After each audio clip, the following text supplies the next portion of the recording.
El Tribunal Electoral Permanente brinda esta capacitación para aquellos ciudadanos o ciudadanas que sean designadas autoridades de mesa para la elección del 25 de junio del año 2023.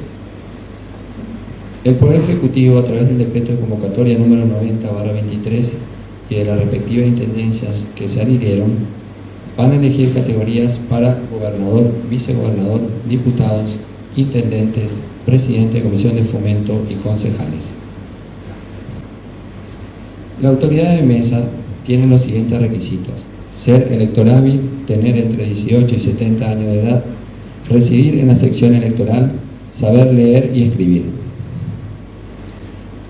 Con una antelación no menor a 15 días, el Tribunal Electoral Permanente hará los nombramientos de los presidentes y suplentes de cada mesa.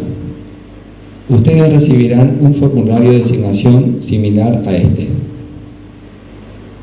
Si usted es designado presidente, es la máxima autoridad en la mesa y tiene la obligación de estar presente durante todo el comicio. Si fuese reemplazado, deberá dejar constancia en el acta de apertura y será reemplazado únicamente por el designado como autoridad suplente de mesa. Si usted es designado como autoridad suplente, es el auxiliar del presidente de mesa y puede reemplazarlo por ausencia permanente o temporal. Si usted ha cumplido funciones como autoridad de mesa, recibirá una compensación consistente de una suma fija en concepto de viático. El día de la elección, usted deberá presentarse a las 7:30 horas en el establecimiento donde funcionará la mesa, para el cual fue designado.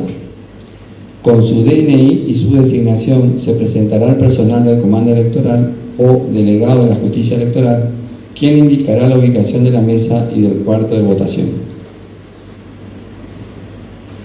Usted deberá controlar que estén disponibles los mobiliarios necesarios para el funcionamiento de la mesa, mesas y sillas, y que el cuarto de votación reúna las condiciones del artículo 29.3 de la Ley 152.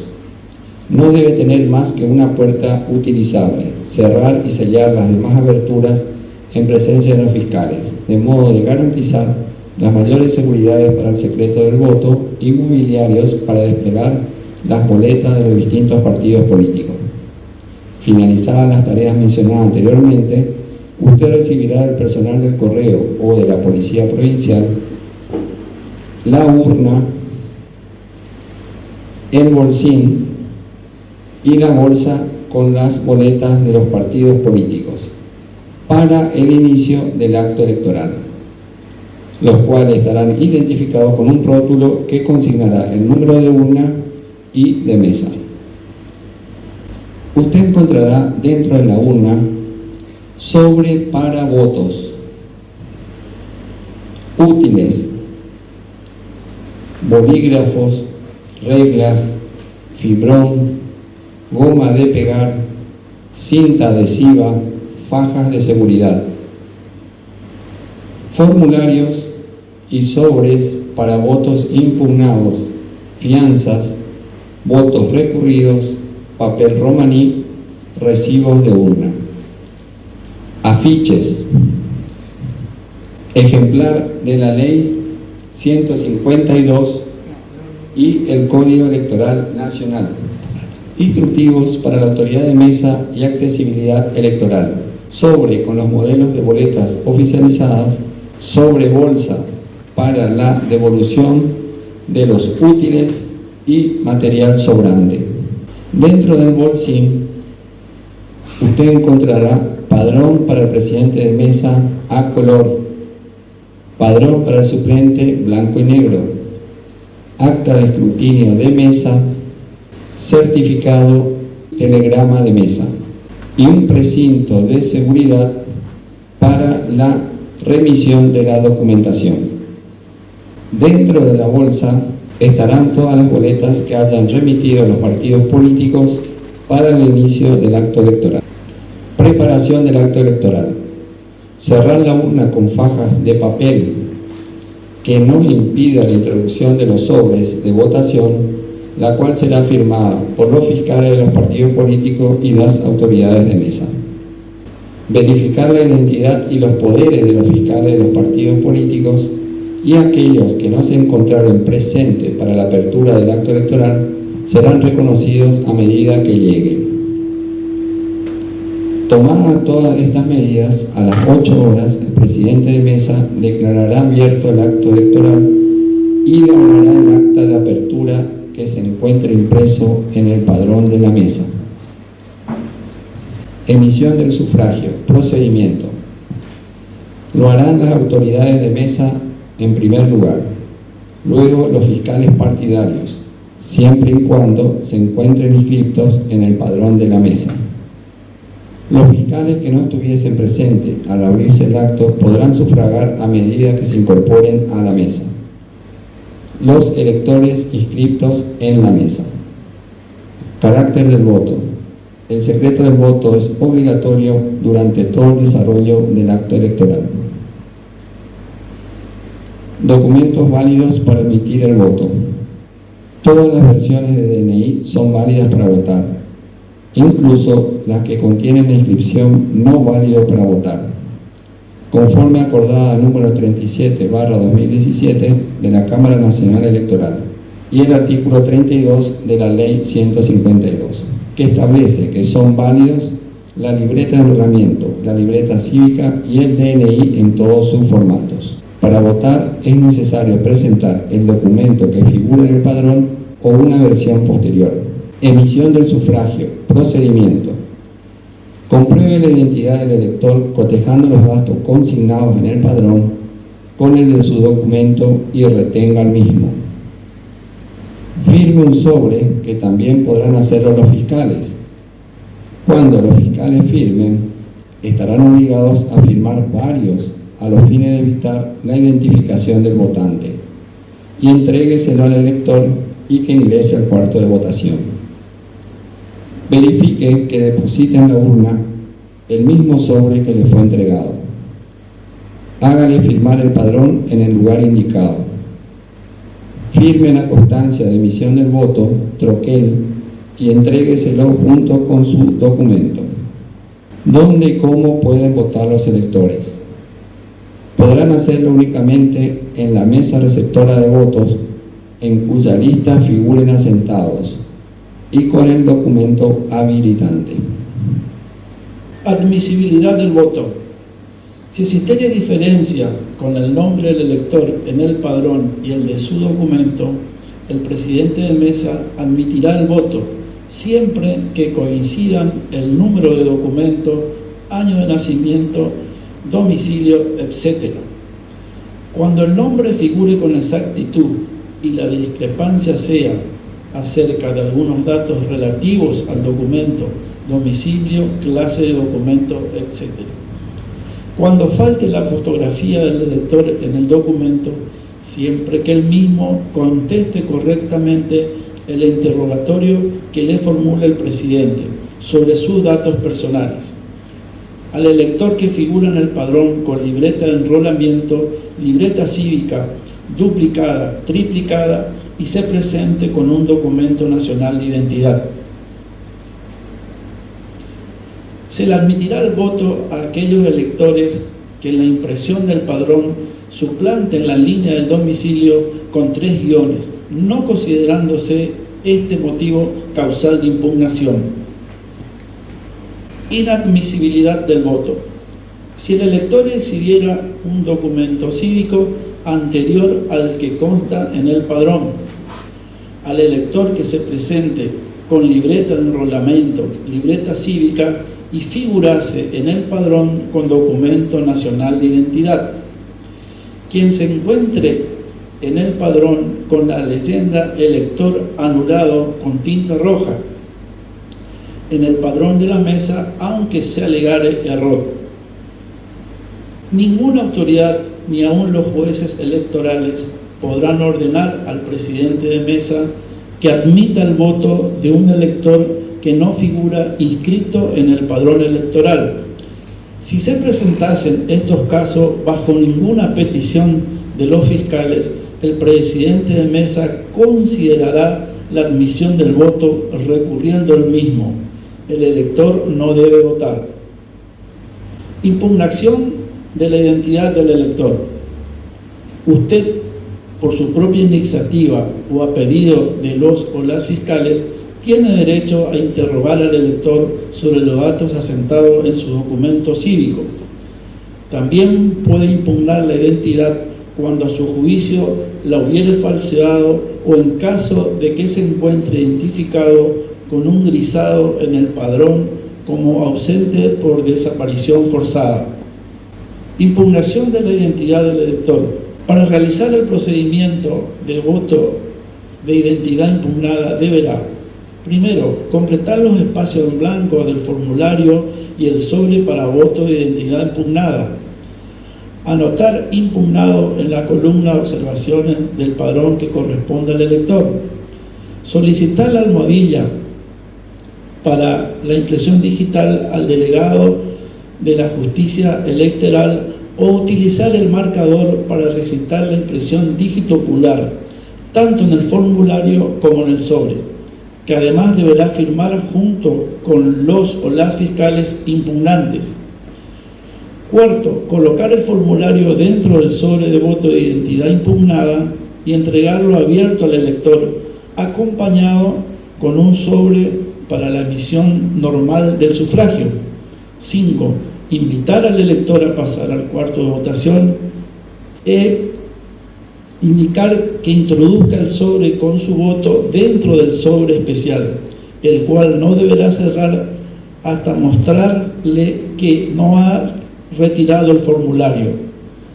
El elector deberá introducir el sobre en la urna y firmar el padrón en el lugar correspondiente. Entregar la constancia de emisión de voto debidamente firmada junto con su documento. La negativa de los o las fiscales impugnantes a suscribir el formulario impedirá el desistimiento y anulación de la impugnación, pero bastará que uno solo firme para que subsista. Voto del Comando General Electoral.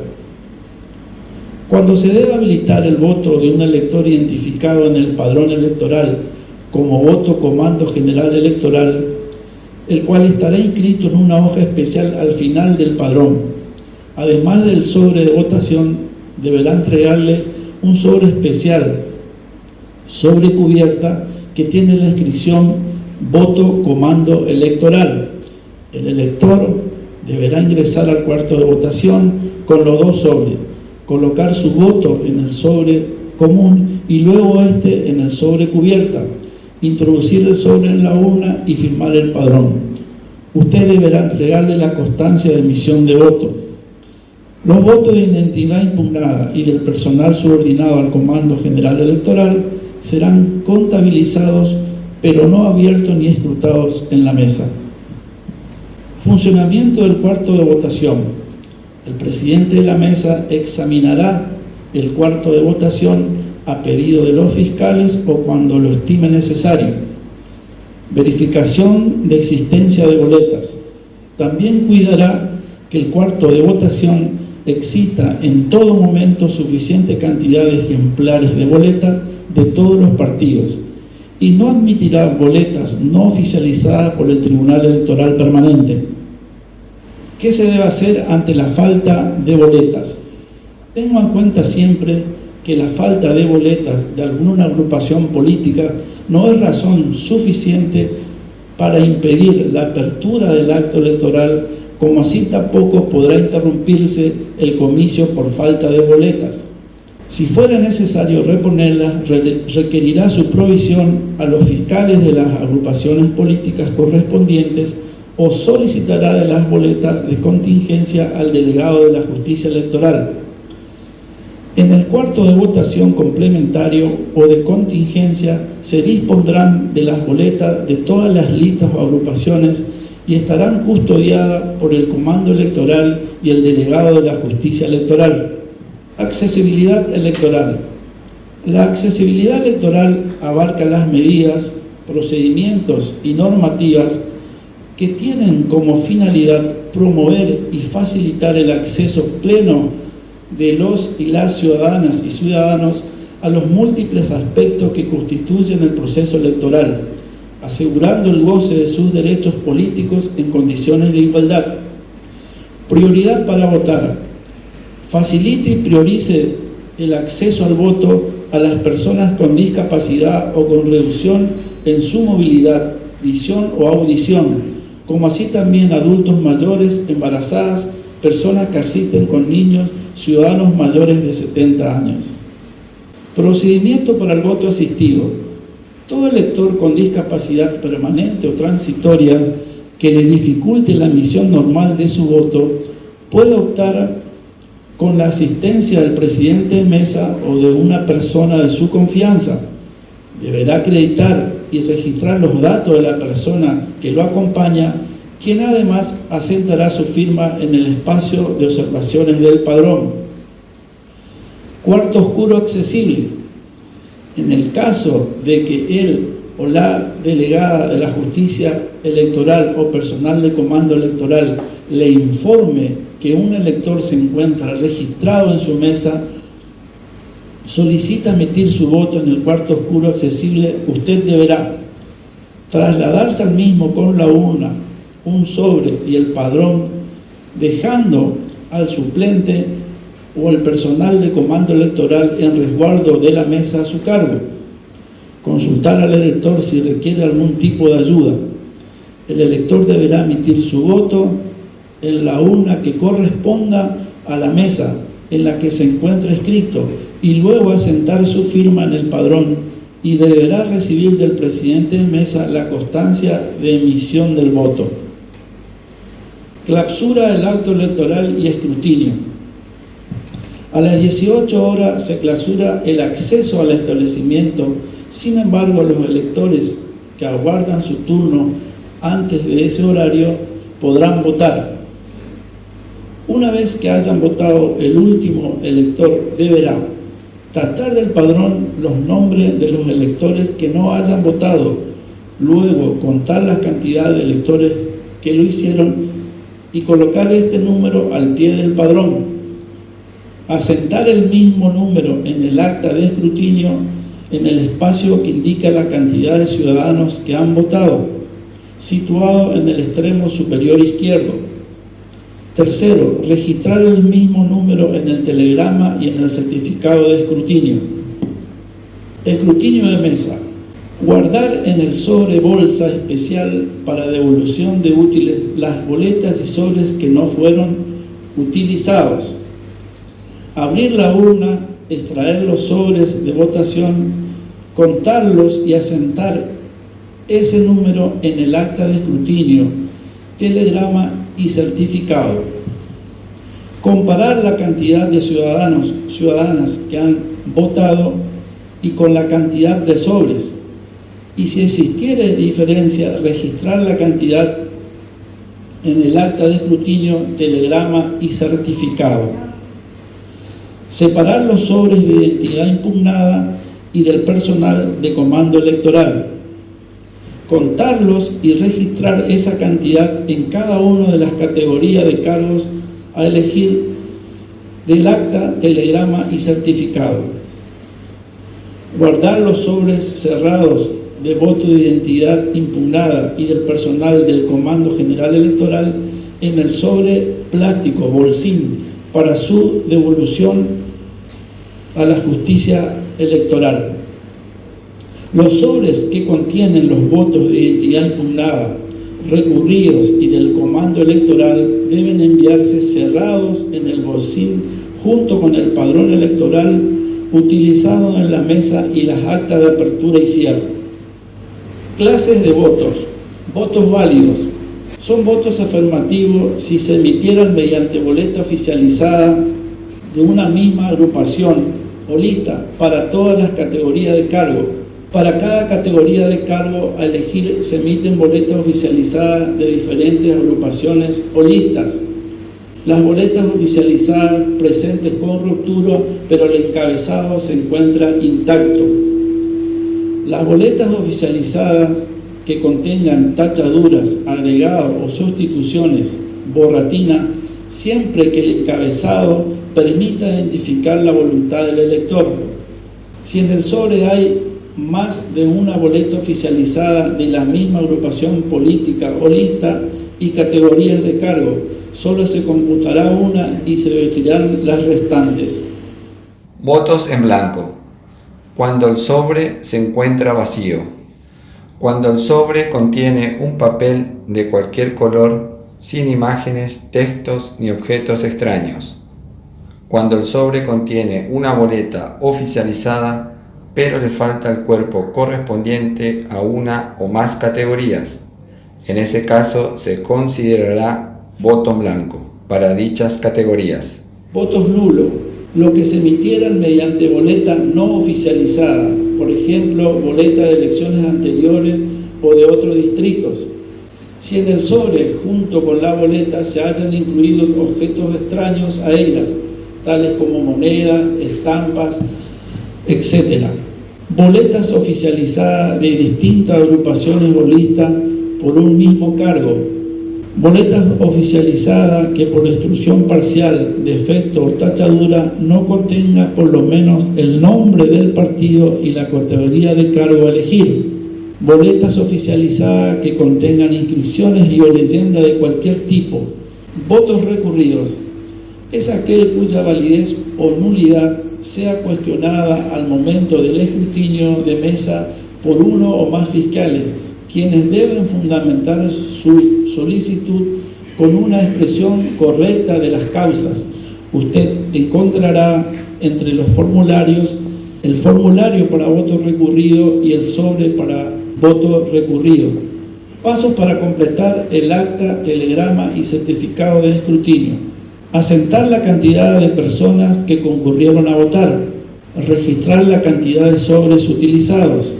Anotar la diferencia si existiere entre la cantidad de votantes y de sobres. Asentar la cantidad de votos de identidad impugnada y del personal del comando electoral.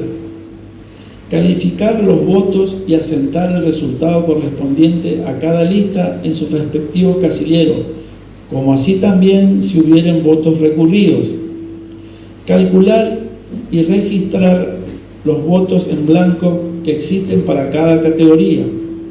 Asegúrese de que los totales por columna coincidan con el total de votos emitidos. Controlar que el número de mesa y de circuito estén identificados en el acta. Firmar junto con el suplente y los fiscales que actuaron en la mesa. Controlar que los datos registrados sean coincidentes en los tres documentos: acta, certificado y telegrama. Confección de la documentación, acta de escrutinio. Recuerde usted que la documentación a completar es la siguiente. Deberá estar rubricada con aclaración y documento de identidad por la autoridad de mesa y los fiscales presentes en el escrutinio. Acta de escrutinio, devolver en el bolsín plástico. Telegrama, entregar al agente del correo. Certificado de escrutinio, introducir en la urna. Padrón utilizado por el presidente de mesa, devolver en el bolsín. Entrega al empleado del correo urna y documentación. Usted entregará al personal del correo la urna cerrada y el bolsín con el precinto para remisión. Lo hará firmar 2 recibos de urna que encontrará entre los formularios enviados, uno para el personal del correo y el otro para usted como constancia.